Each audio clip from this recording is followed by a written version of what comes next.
Okay, so very good morning. Welcome to the briefing then for Wednesday the 10th of August.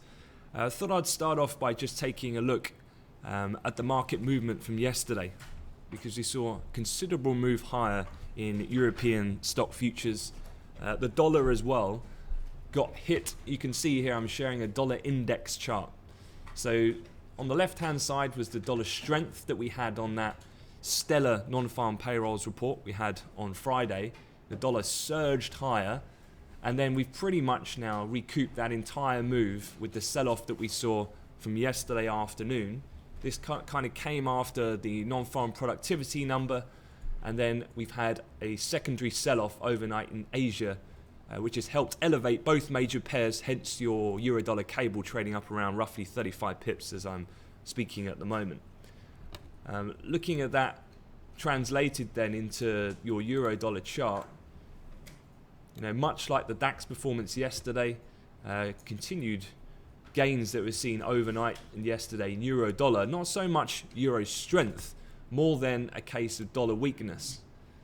So the main focus here was on that Q2 non-farm productivity, which estimated or indicated a weaker than expected drop of minus 0.5%. The market was looking at a plus 0.4% reading. It was the third quarterly decline, something that has not been seen for 37 years.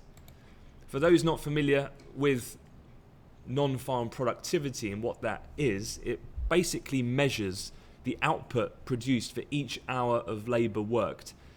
Non-farm productivity is considered the most accurate gauge of overall business health, giving farming data's small and volatile contribution to GDP. So to businesses, higher productivity indicates efficient use of employees and capital. So this slowdown in productivity growth that was evident in the data from the US yesterday is likely then to show signs of weighing on the US dollar, and ultimately led to the catalyst to start selling dollar back to pre-payroll type levels. With productivity so low, not only does this not bode well for growth, but the risk is that companies eventually reduce their demand for labour. So despite non-farms previously being strong, if productivity does not see a pickup, then companies' profitability, their ability to be able to employ more people starts to diminish, and therefore what is the underlying strength in the US economy actually becomes a weakness. And remember, we're already in a more inflationary low environment, so certainly a Fed interest rate hike, then any expectation that it was brought forward after payrolls has been reversed, and hence the dollar index back to where it was. Looking at the Fed Watch, which is the federal funds rate futures, to get the probability of a Fed hike, certainly still not on the cards for 2016. September pricing in only 15%. Looking at December, that's still tracking at 35%. Remember, it needs to be above 50 for it to then be a viable possibility, and that's certainly not a case at the moment. So much like what we've been talking about more recently, the Goldilocks type scenario continues. So here, looking at the DAX from yesterday, I've just measured it up from around the Eurex open at 7 all the way up to the high print that we had pretty much to the tick of that 10,700 handle. So we rallied around 2.8% on, albeit a very quiet day on the news perspective, certainly nothing on the calendar to really shake things up. This was just a continued punch higher going through these respective handles on the upside. Likewise, probably worth showing gold. That continues to be supported. This kind of expectation of more monetary stimulus forthcoming. Don't forget that the ECB are expected to tweak and broaden their QE program in September, and then also you've got the Bank of Japan. Likelihood is they'll have to pull the trigger as well at some point, whether reducing rates or doing more QQE. So that was kind of the story on that side of things. Elsewhere though, sticking with the central bank theme, a very interesting development for the Bank of England. Obviously, last week they over-delivered to some extent. not only did they cut interest rates by 25 basis points, they announced 60 billion restarting of the QE presses with 10 billion corporate buys on top, and then a funding scheme equivalent to around 100 billion pounds worth of liquidity. That started off pretty well. The first bond auction that they conducted of their new purchase scheme yesterday or the day before went relatively well. High bid to cover ratio. However, yesterday their auction actually failed. And this is really important because if the Bank of England wants to buy people's bonds and no one wants to buy them, then your QE program is defunct. And it's can't even get off the ground. So what exactly happened was they were looking to purchase longer dated maturities, so 15-year in duration. Don't forget, it's pension funds and insurance companies that generally speaking will be targeting that kind of duration. So investors rejected the Bank of England's attempt to buy £1.17 billion of long-dated government bonds, in spite of receiving prices that were significantly above market levels, and offered to sell just 1.12 billion. So the bid to cover ratio, that all-important number, was sub 1, i.e. 0.96. The auction shortfall triggered a sharp drop in gilt yields, as many then start to question the viability of the QE program that's really not even begun yet. So very worrying signs. A lot of asset manager comments coming out this morning, trying to downplay it to a certain extent. The Bank of England, they are due to make a statement on that at 9 a.m. this morning. Some of them have been blaming our analyst that the small pickup was due to thin trading conditions in the month of August. I think that's a bit of a rose-tinted way of looking at it. The scarcity, though, led to the Bank of England accepting literally all submissions to sell. So even some investors offering prices way above the prevailing market. Basically, the Bank of England was saying, fine, we've not got enough demand, we'll just take it at that price, so paying over the odds. Around £52 million worth they fell short. Now, why is this occurring? Well, there's a couple things to be aware of why the Bank of England might not have the ability to buy these bonds, or at least people not wanting to sell them. And a big part of the problem is for the central bank that they already picked up around a third of UK government bonds as part of their program that they did commence back in March of 2009. Now, that's been on ice pretty much for the last 4 years. The global bond yields, as you know, have tumbled, negative territory across many countries, meaning investors will be less willing to part with their long-term bonds and tend to offer higher yields than short-dated equivalents. Now, long-dated UK bonds in particular demand from pension companies that hold the securities to match their liabilities. So a pension fund, hypothetically then, needs to keep these bonds on their books rather than selling them to the Bank of England. So facilitating QE at the long end of the UK curve is going to be something just to be aware of. Any fear then that they won't be able to achieve that goal certainly starts to then question the viability of this over-delivering of a program that Mark Carney's delivered. And if QE is then not as effective as they had hoped, obviously you've got this term kind of funding facility that they've put into place, but otherwise they might have to look to more unconventional measures, and the market may well become quickly disappointed by what we've already seen, and Mark Carney's kind of line in the sand that he would never entertain negative interest rates, well, that might come round to bite him in the end. But quite just an interesting thing. This is only the second operation, so there's plenty more to come, but worth keeping an eye on those going forward. Next up, just taking a quick look at crude oil. I've shared that here, bottom left chart. I've circled here the release of the API numbers. They come out at 9:30 in the evening. You can see upon release we moved lower. We saw a move from around 42.80 down to 42.47. So fairly punchy move. The numbers showed that crude had a build of 2.09 million. Now the market estimate was for a drawdown of 1.5 million. So much more bearish headline figure. In fact, the headline crude build was the biggest we've seen in 3 months for the APIs. The Cushing, also the biggest build in 3 months. That was a build of 1.2 million. The gasoline was really the only more bullish signal. That was a draw of 3.9 million.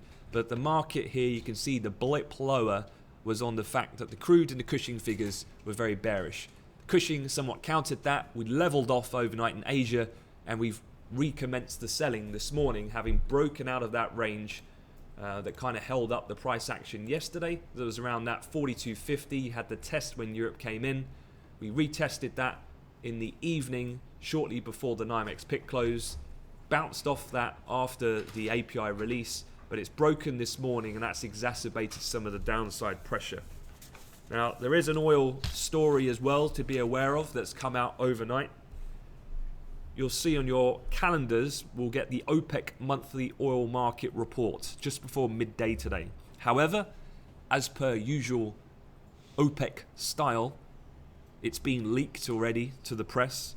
So this morning, if you were doing your news research, you probably would have seen a Bloomberg article saying that Saudi Arabia, obviously the world's biggest crude exporter, they pumped a record 10.67 million barrels of oil a day in July to meet summer surge in domestic demand. You know, they're pumping at record levels. Now, why is that? What's the seasonal demand? Well, can anyone tell me what the temperature is in Saudi Arabia typically at this time of year? Any guesses?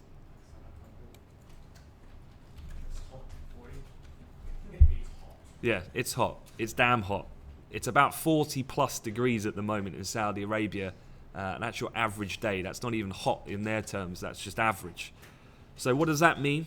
Well, that means that during the months of July and August, air conditioning to cool homes and offices is at its strongest, and that increases demand for energy. So they have to seasonally pick up. But this is interesting because you've got the likes of the Russians coming out, Venezuela at the end of last week at the weekend, calling for an emergency type, more near-term meeting in September ahead of their scheduled OPEC meeting later on in the year, because they want to counter these recent low prices that we've had, where we around a week ago dropped below $40. So you've got a bit of a conflicting play going on here. The Saudis are ramping up their production, counter that with the likes of the other nations, the likes of Venezuela, Nigeria, who are still struggling and crying out for a production freeze. Don't forget, though, with the Saudi comments, those figures were submitted with 2 people familiar with knowledge of the data. So it's not actually official. This is a leaked document to Bloomberg, but we'll look out for verification when the oil market report comes out later from OPEC. So that probably explains some of the downside combination of twofold from a fundamental perspective. The Saudis ramping up production to record levels.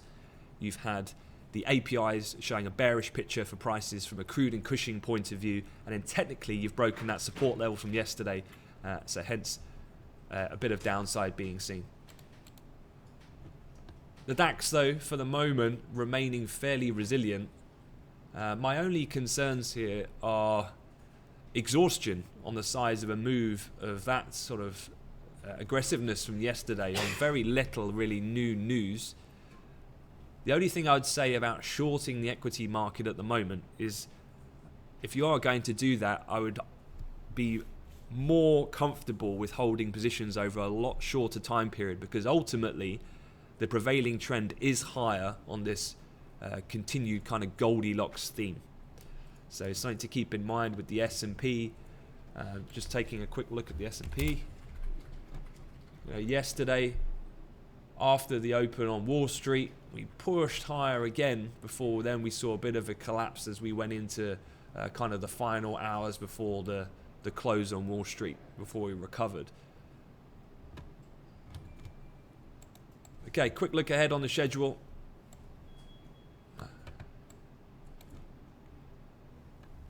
You've got the Bank of England's Agent Summary of Business Conditions. That comes out at 9:30. Normally, this is a non-market moving event. I would say that the Bank of England, with their quarterly inflation report and press conference last week, have pretty much already painted the picture that the economy is going to weaken further, hence the aggressive measures that they took in that 3-part package announced. So not expecting much movement off of that.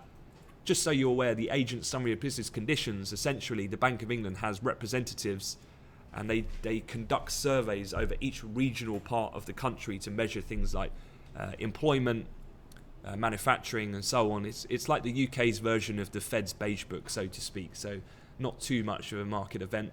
The OPEC monthly oil report, always interesting for crude traders. Watch out for that. 11:40 this morning. Very quiet again for US data. Remember, the main US data doesn't come until really Friday this week. You do have, though, JOLTS job openings. You've got the crude oil numbers, which will probably be one of the highlights for you guys to trade later on this afternoon. Usual time, 3:30. Remember, preparation of that is really deciphering the APIs and use those as your best guide to what the market is priced in. Speaker-wise, very quiet, as typical of mid-August month. And the Bank of England will be conducting another one of their purchases via their QE program. And as I mentioned earlier, they failed in an auction yesterday. However, the gilt range that they're looking to purchase today is shorter dated between 7 and 15 years. That should go through smoothly. If that doesn't, that is problematic. How would the market react? Tough to say, really. It's more directly for UK fixed income, so in gilts rather than anything else. But I guess the one broader thing would be if they started to fail in their auctions at the shorter, more liquid part of the curve, that would question the viability then of the programs that the Bank of England have done. Therefore, I would imagine that would equate to pound weakness, that generally speaking they would need to do more. Okay guys, so that wraps up your briefing for this morning. As was the case yesterday, remember, try to remain disciplined. Remember, the market can move erratically given the lower volumes, the thinner market conditions during mid-August, and the fact that the calendar is relatively light, not until later on till the crude oil numbers hit. So if you do see exaggerated moves, that can be often, stops being tripped, traders just following a bit of the short-term momentum, but underlying fundamentals may not all add up. If you do not feel comfortable with the reasonings behind why a market is moving, then why take on the added associated risk? In days like that, sometimes better to stay out, but obviously if a strong technical level presents itself and the market's moving the right way, then of course do take full advantage. Okay guys, see you in the chat and enjoy your trading day.